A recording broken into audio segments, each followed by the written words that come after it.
friends, welcome back to my channel. I thought today I would show two decks that I have recently trimmed. I didn't film them being trimmed, but I would like to just show what they look like after trimming. And I can kind of talk a little bit about what I did. But I guess I'll start with the Japaridze tarot deck, which is, this is like a reprint version that recently, well, I guess not that, yeah, fairly recently came out. This is, I'll pull out one of the little title cards. Let me move this out of the way and we'll get started. So this is a large deck, larger than standard deck, and I ended up taking off, you know, almost all of this outer border. And what it looks like on the front, because this had fairly wide white, plain white borders, which I don't like. So what it looks like on the front, white borders completely gone. I did leave the titles on, which keeps things looking even on the back, all the way around, fairly even all the way around the back. If I'd taken the titles off, I would have lost probably to about here, and it would have made the backs look less reversible. You know, probably wouldn't have been the end of the world, you know, but I did consider that because I actually think these would be great without titles, and maybe just like I could have put a little note to myself about what card I was looking at. But the titles are fine and made the backs look a little bit nicer. So I thought I would just flip through these a little bit. This was a fairly, I mean, I would say it's a fairly standard trim. I did have to take off a little bit extra because the borders really weren't perfectly centered and sized all the way around every single card. So it took a little bit of finagling at the beginning to kind of get the, to kind of get the dimensions that I wanted locked in. And then once, you know, stuff's locked in, it goes really fast actually. But I just think this is such a beautiful deck. And I kind of had put off, you know, buying it for a while, and the reprint came out. I was like, oh, I'm gonna put that on my list. And then a friend in one of my tarot groups last week was talking about it, and I was like, you know, I'm still waiting on some other decks that I ordered that should have arrived by now that still have not. And I was like, well, I'll get this to play with. So without the borders on it, I think it looks really fantastic because the colors just sort of like pop. And it's stunning artwork. It's amazing.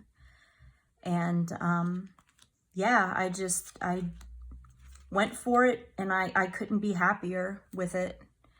So this also makes it was actually kind of hard to shuffle this deck for me in its original form. As you can see, I can barely get my hands around this deck with it trimmed. So trying to do shuffling with this deck before it was trimmed was actually really difficult for me. It's actually still kind of difficult for me, but I can do it. It has a, you know, it has a good shuffle after trimming. It's, you know, still works really great. So thought oh God, look at the star. She is just amazing. That's just a fantastic, just beautiful card. The only card I really don't like in this deck, and I'm not sure, I don't want to go through the whole thing, but if I come across it, is the Emperor. I don't know why everybody's got something against the Emperor, you know? It's called War in this card, and all these other cards are like so beautiful and colorful and fantastic, and then you've got this shenanigans, which I really don't, nah about that. So, but it is what it is. And now, Santa Muerte is another deck that came out quite a while ago, and I just kind of never picked it up. I don't really care for the half borders that came on this deck. And if you have this deck or you've seen pictures of it, you'll know what I'm talking about. This one didn't come with a title card for me to show you an example. But this deck, on this deck, the cards were obviously bigger, and then the border started about halfway down here and came down with the titles at the bottom. It's like kind of like an off-white, and then up at the top, it was just more art. Certainly for me, the half borders were better than full borders, but I just still didn't really care for them at all. So on this deck, I took off the half border, and then I ended up taking off art at the top, maybe another 1/4 inch of art at the top to get it the way I wanted it. Now, I think the backs turned out really nice, in spite of the fact that I had to take quite a bit off. I think they still look pretty fantastic. And what I did, let me set these down so I can show you. Since I took the titles off, I put in, I went and wrote in numbers on the minors, and I put in, this is the Princess of Cups, so she has a little initial there for her, and let me see if I can find one of the majors. Which I'm sure here's Judgment. So on the majors, I put in, I use Roman numerals on the majors, so I know what I'm looking at, and that works out fine for me. This is not the first deck I've used that method, and I find it to work really great. And even though I think, you know, you'd look at that and you'd say, well, that's kind of hard to see, Crystal, and I would say, well, I'm the only one that needs to see it. So as long as I can look at the card and figure out what I'm looking at, I'm good to go. So yes, some of them do kind of blend into the background a little bit, but if I tilt it, you know, I can see what I need, and I'm happy with that. And absolutely, like, I think if that method doesn't appeal to you, you could absolutely, I think this would look pretty fantastic with, like, if someone took like a thin silver marker and wrote in the titles, and that would really, like, the metallic on these, most of these have a fairly dark background, especially at the bottom, like that would pop, and I think that would look so good. But I'm not a big fan of my handwriting. Like, it always kind of looks messy. So, like, I usually use coded symbols. So in this case, you can very clearly see that the cups are the cups, and the wands and the swords and the pentacles, etc. It's pretty clear what you're looking at. And they're also, the minors are also sort of color coded with each other. So in this case, putting just the numbers on was fine, but I could have also put like a 10C or a 10P or 10S or whatever the case may be. But I just didn't feel the need to notate the suit for this particular deck. I just notated the value, the number of the card. So that worked out pretty well. I'm really happy with the way that these turned out. I like them about 1,000 times better without those half borders on them. It's just not my style, and I found them to be very distracting.